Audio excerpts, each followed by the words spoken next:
You don't need Netflix, you don't need cable. Hop on YouTube, welcome to the hood table, where we chop up local and global events vocally. You don't really wanna miss out on these conversations. Just joke a little, laugh a little, get that wine in your system, fill your glass a little. Expose current events, talk trash a little. You never know, these opinions might clash a little. Get addicted to the content, got them binge watching. You don't like it, then you want invited. Bet your friends watching in the house and in your job parking lot before you clocking. They don't wanna miss a second of this HT content. Everybody think they got something to say, so it's an open invitation, bring it to the table. But if you come whack, just know we ain't buying in. We gon' probably turn your back and tell you sorry, try again, Yeah, welcome to the hood table. You don't need Netflix, you don't need cable. Yeah, welcome to the hood table. You don't need Netflix, you don't need cable.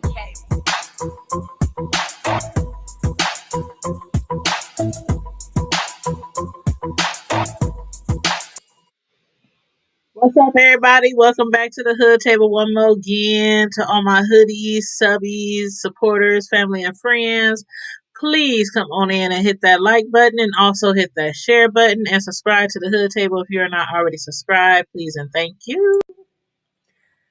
And as you can see from the bottom of the screen, we are going to be reviewing Sistas season 2, episode 16, and it was titled Missing What You Never Had. So, if you guys watched the show, please feel free to comment in the comment section any of your thoughts on the storylines, the characters, or anything that I discuss in this review. And again, this is a review only, because I didn't have people hit me up and be like, I thought this was the TV show. I thought this was the actual episode. No, I don't play TV shows on this YouTube channel because I ain't trying to get flagged and get no strikes and stuff like that for any copyrighted materials. It's just a review, honey.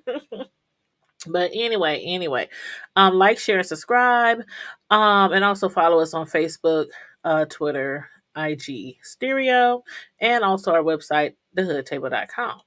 So let's jump right into this review. Again, it is Sistas, season 2, episode 16, and it was titled Missing What You Never Had.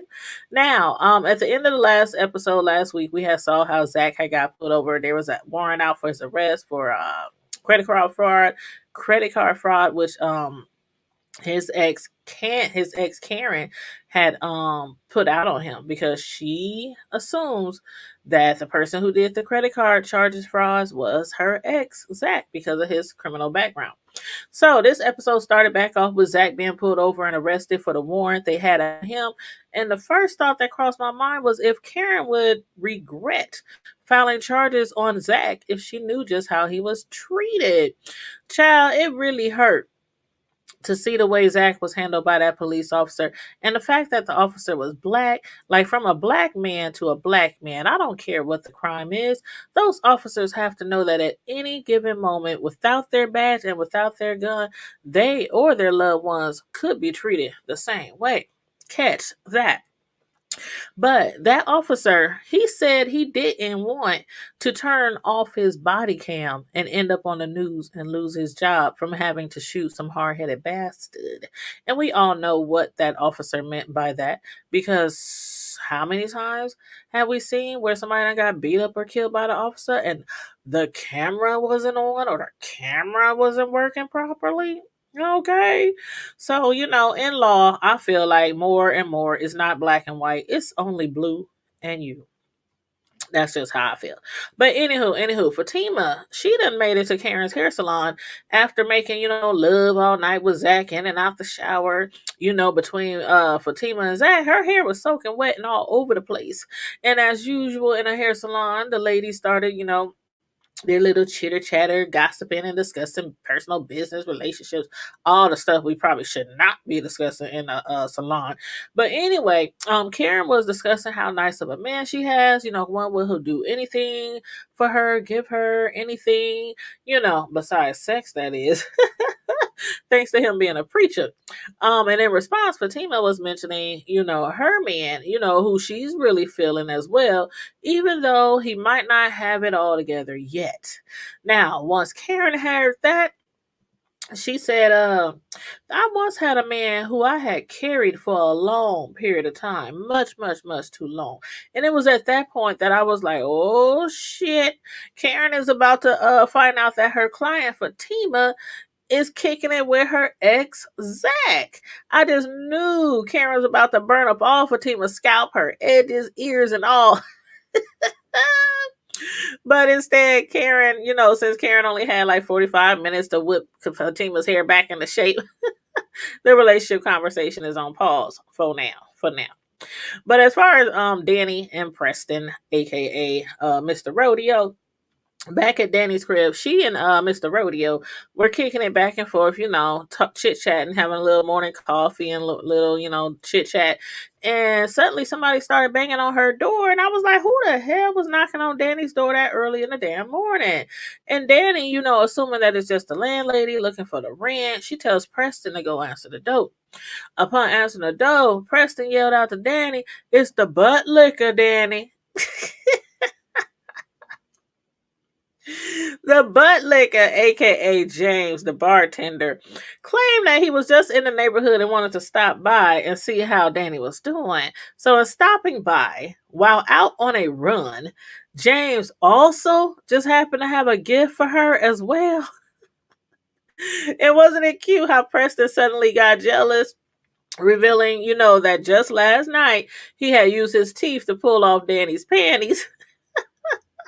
He was really trying to make the boy, the butt licker, jealous, and the butt licker was also trying to make him jealous too. They was going, back and forth with their little, tit for tat.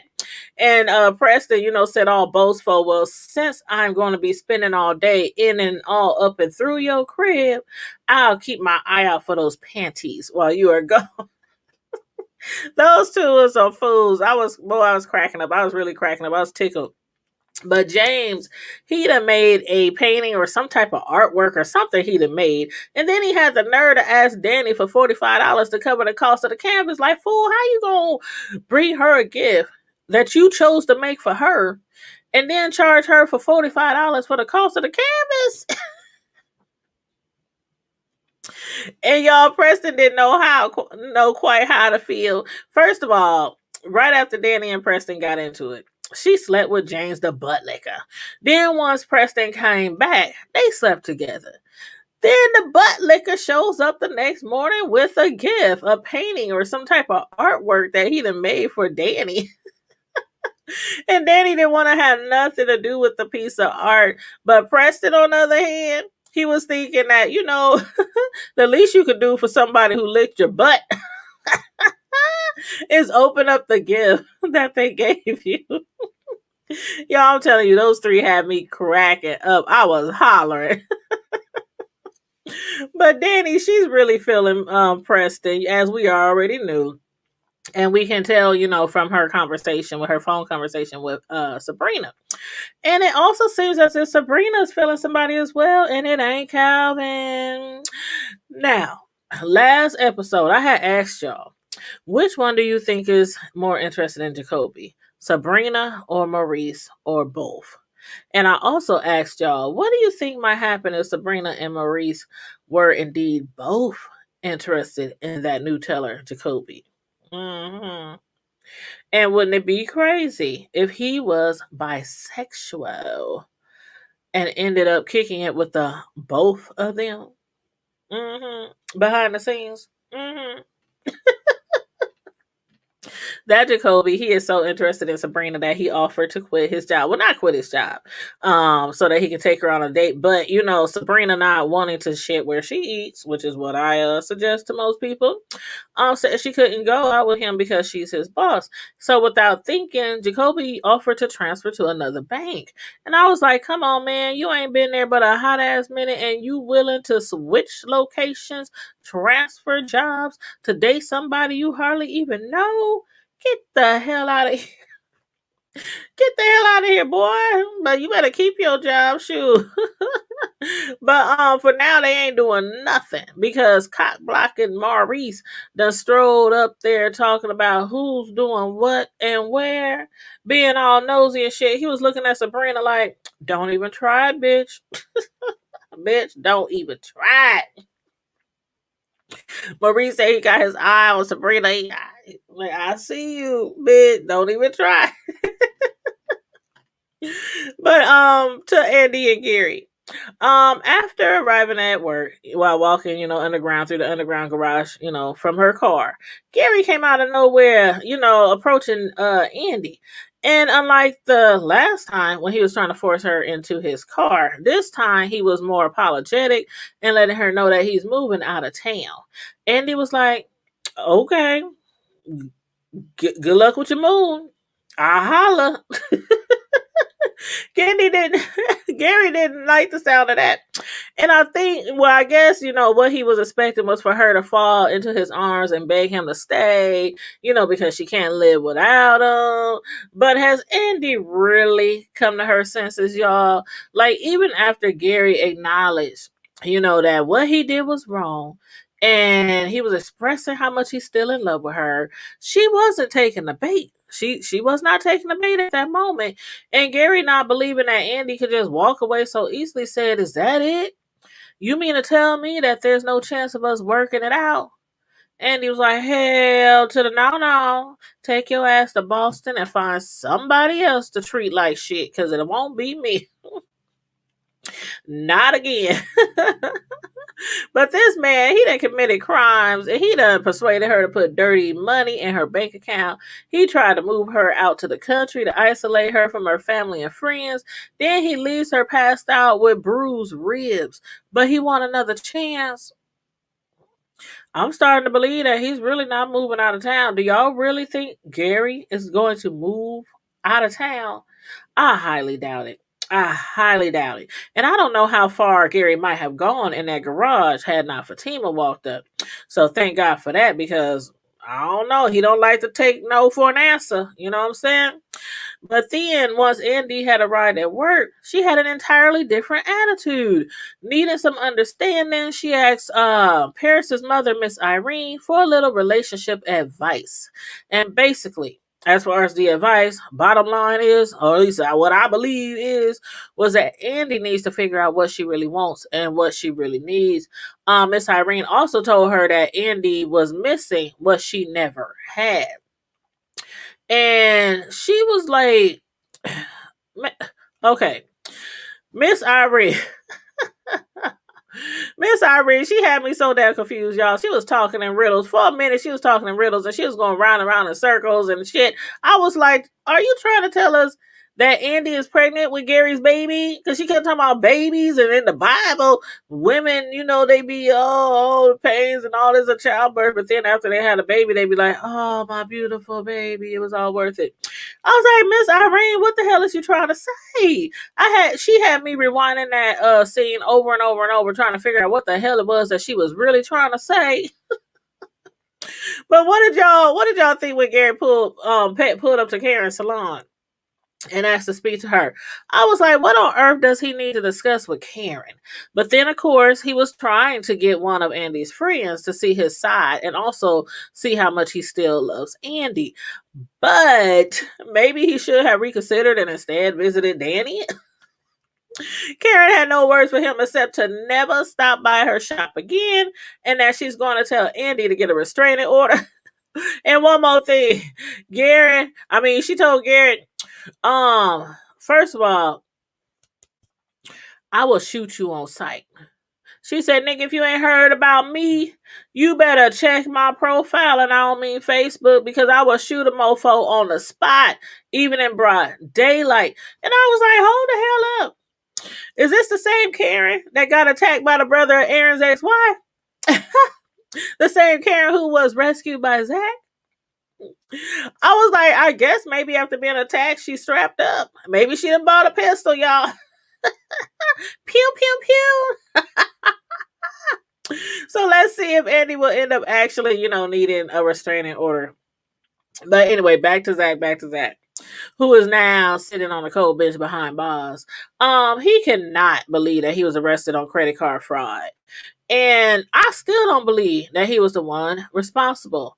Now it might not be who I think it is, which I kept saying might be Aaron. But I don't think for 1 minute that Zach had anything to do with it. And watch, just watch. It's gonna be somebody playing up all in our face. Somebody playing all up in our face.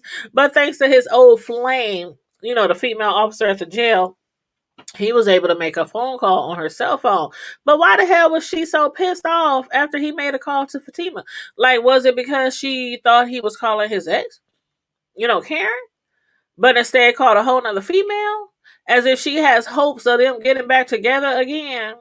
And I don't think that's going to happen again. Unless he be drunk and high, one night and just accidentally slipped in. I don't see it happening. But Fatima, however, didn't answer his phone call anyway. Actually, she was being pressed at the same time, once again by Hayden. And come to think of it, Hayden would love for something bad to happen to Zach so that he himself can hopefully get back with Fatima. So could he have possibly been the one to set Zach up on some bogus charges? And how did those cops manage to find a kilo of coke in his spare tire? That ain't even his truck.